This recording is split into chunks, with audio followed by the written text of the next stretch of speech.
if you want to ride in a Waymo self-driving taxi in San Francisco, just put the app on your phone and you're ready to go. Hey, welcome back, everybody. Jeff Frick here, coming to you from the home studio for another episode of Turn the Lens.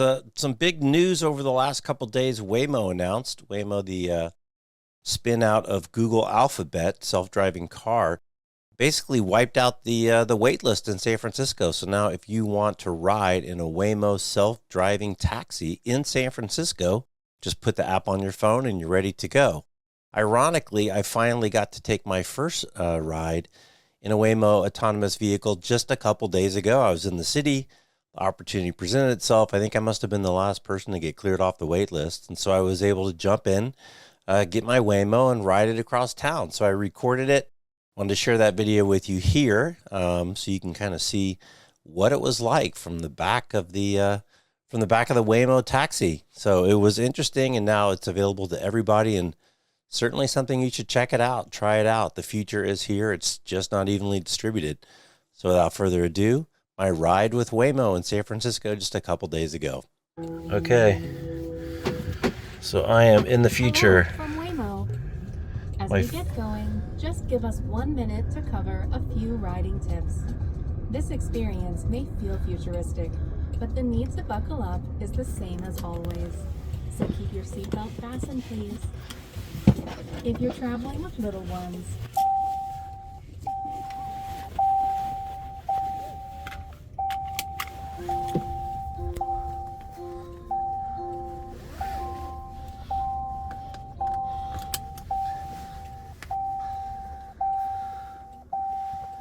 microphones are only on when you're connected to rider support.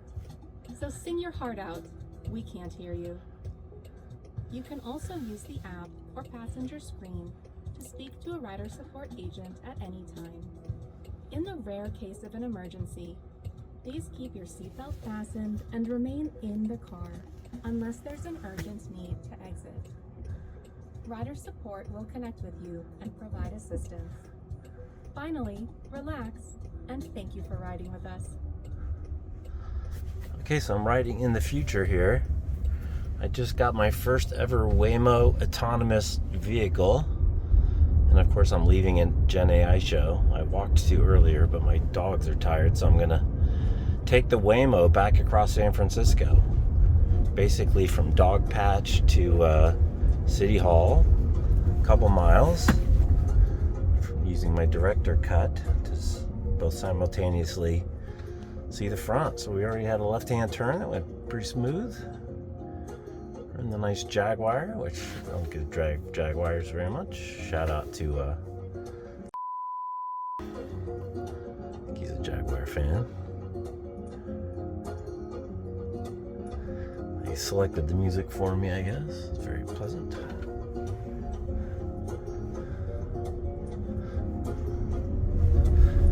Going up 3rd towards Oracle. And yeah, Oracle, there's a Giants game tonight. The Cubs are in town. So I think we're gonna route around that because it's probably a mess. Got my little map down here telling me where we're going. I don't have the app open on the phone because I got the camera open.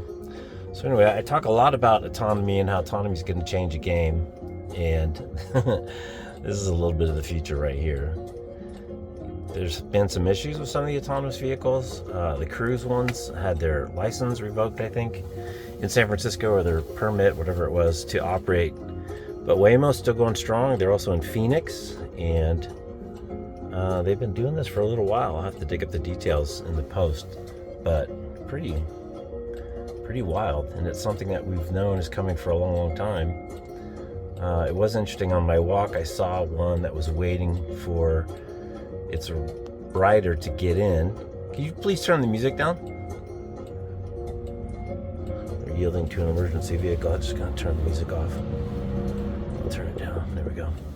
And it was weird. The Waymo was waiting for it was a younger kid getting into it, and it was waiting for him across the street, and it was blocking a driveway that somebody was trying to get into. So it just picks a safe place, and the kid ran over and got in, and the person got in the driveway. But you know, there's still little kinks here and there. There's always going to be edge cases, but It's all about experience, and it's also a lot about the 80% solution or 90% solution for most of the time when you don't have those edge cases. Right, interviewed the Phantom Auto guys who could take control of autonomous vehicles from a central location to get them out of kind of stuck situations, but the market wasn't even ready for them. I think they may have even shut down, unfortunately, because they were just way ahead of the market. So we're cruising now past the medical center, cutting across town underneath the 101, and we're doing pretty good on the green lights too.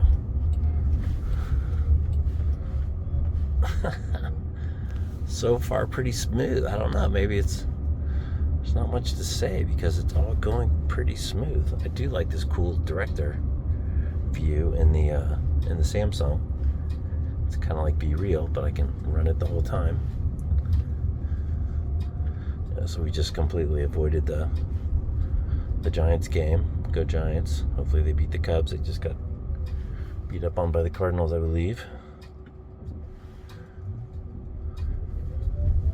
Pretty bright sunlight coming down, and there's no indicators that I can see as to what the car sees beyond, kind of the standard map view. Well, it's got a support thing, it's got a pullover. I got 15 minutes to get across town. Maybe I'll call support just to say hello.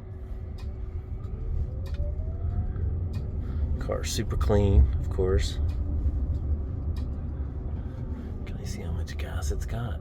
I haven't had any really challenging pedestrian situations yet. Arm's getting tired. I'm holding my phone.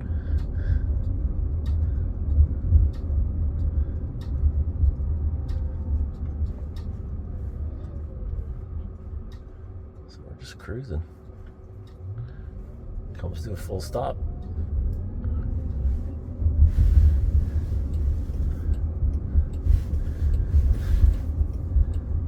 It's kind of a zigzag, so it must be kind of Google Maps like, in that it kind of routes the way that I wouldn't necessarily drive as the straightest route, but it knows, I guess, the ways to avoid the traffic, because we haven't hit any of it yet.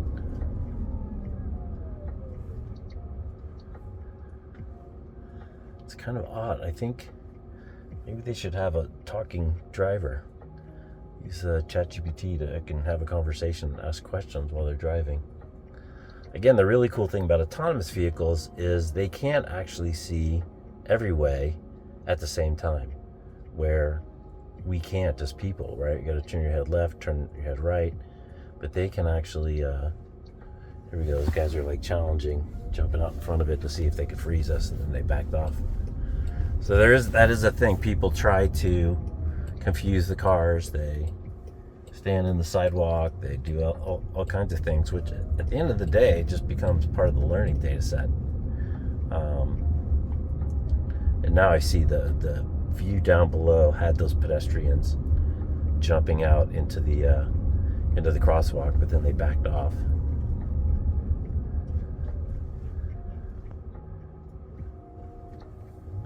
Yeah, full stops. We haven't had a really complicated intersection yet, but we're certainly driving straight into the sun. So if you had optical issues, this would be a problem.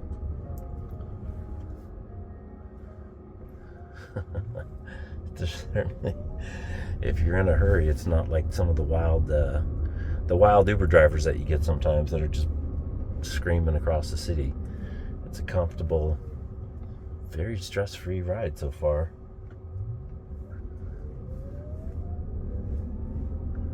Kind of cruising through the neighborhood here. Lots of stop signs, not lots of traffic, which is good, and my feet are feeling very happy not to be walking. Okay, here's another one coming this way, I believe. Yeah, there's another one. So I know that's somebody else's autonomous vehicle. So that's part of living in San Francisco, is not only do you have production vehicles like this one for Waymo. Oh, that's one. Oh, that was a little bit of a complicated one. People kind of stopped and started. But you also have all these startups that are constantly driving around. So you'll see cars often with all kinds of bolted on things, bolted on sensors and lidars and cameras and things, which are it's kind of tricky around this little island thing, that are so many companies are trying to solve this puzzle, and ultimately they'll be safer than people, not because people can't drive well, but unfortunately many people drive distracted, and they are texting, or they're thinking about an issue they had at home with the kids or with the spouse or with the job. And it's really about distracted driving, which is the huge advantage that autonomous vehicles have. They certainly have different challenges, but there will come a day, I believe, in the not so distant future, that people aren't going to drive. I mean, you already see it a little bit in terms of the priority for people, for kids, and getting their driver's license. It's not quite when I was 16. It represented freedom. It doesn't. Kids have their phones now. That's how they travel the world and talk to their friends and meet and this and that. So the car doesn't quite represent the freedom that it used to. There's a nice clean lane change. Are we going up 6th? No, we're not going to go up 6th. I probably let people throw shit at us, I assume. 6th, if you don't know, if you're not from San Francisco, is don't go there. 6th, just south of Market, unless you're looking for drugs or trouble. It's best not to go to 6th in San Francisco. Those 2 blocks south of Market. So we're making our way across Harrison Street. Yeah, we're going up 9th, which is good. I wonder if it's programmed to avoid 6th. Part of the beauty of software is you can constantly update it based on new information. And I would imagine, hopefully some computer program there has been on 6th and knows to route around it as we cruise up towards City Hall. Estimate the time is 7 minutes to go. Can't remember what the price of this ride was, like $17 or something. Not super cheap. There's probably surge pricing right now because the Giants game. So many people. I think they just got back from a road trip as well, so people are excited.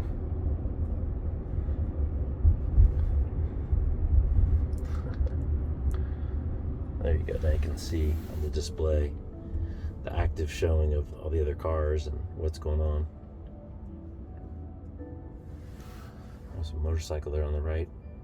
I'm always thinking of my one wheel. It's my obligation on my one wheel to train these things to deal with EUCs.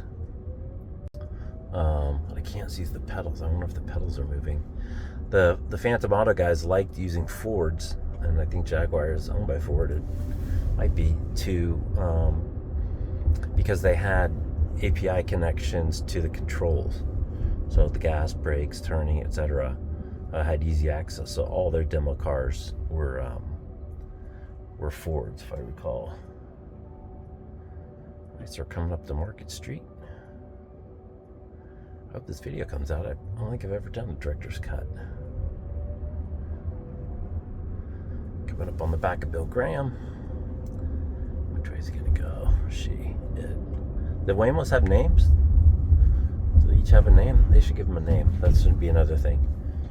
Give them a name, or maybe you can choose a name to talk to it. But I think that would add to the experience. There you can see even pedestrians on the sidewalk are tracked. See if it sees that biker over there in the corner. He's off in the bike lane. I don't think it got him. So we're coming up towards the Van Ness. So I'm wearing the glasses. As you can see, it's extremely bright, and you just don't want to see my squinty face. That's not very entertaining. All right, so it's going to go around, and it's a little tricky around here where you can turn left, where you cannot, where you can turn left, where you cannot turn left, and how you approach the destination. So it looks like it's going to come in from Franklin and actually drop me off across the street, which will be just fine, because I think part of the programming is trying to find the safe drop off and pickup. It listed 777 Tennessee on my pickup, but it moved a little bit away from that. But it waited for me, and then as soon as I got close, I could unlock the door and jump in.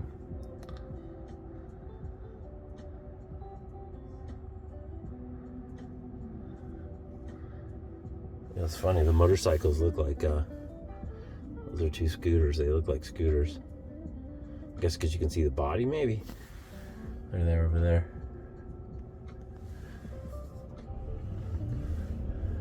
Okay, so there we go. Civic Center. Coming around the back at the Symphony Hall. Very close to the portal. Thomaso and his portal are close to here. Another futuristic product. Step into the future. And again, it's only appropriate doing this after going to a Dave Stack's AI conversation. Okay, what's almost there. Don't forget your phone, keys, or bag. Okay, good. I'll try not to do that. For your safety, the doors will remain locked when we arrive. Okay. Pull the handle twice to exit. The first pull unlocks. The second opens the door. Okay, so if it's an unsafe situation, your doors are not unlocked when you get there. Good to know. There's our destination up ahead on the back of City Hall. Where's it taking me? Oh, I've been coming to this location for more years than I can count, and I've never stopped or picked up here. All right, so is this the spot? All right, this is the spot. You're here. Please make sure it's clear before exiting. So I do the double. Do it once and twice. All right, thank you very much, Waymo. All right, so there was my Waymo ride, my Waymo autonomous vehicle ride. Put me into the fence, I guess. That's it. It's gonna drive off, or is it waiting for me to end it on the app? I better jump over to the app and check. Oop, it just locked. There it goes. Thanks for the ride, Waymo.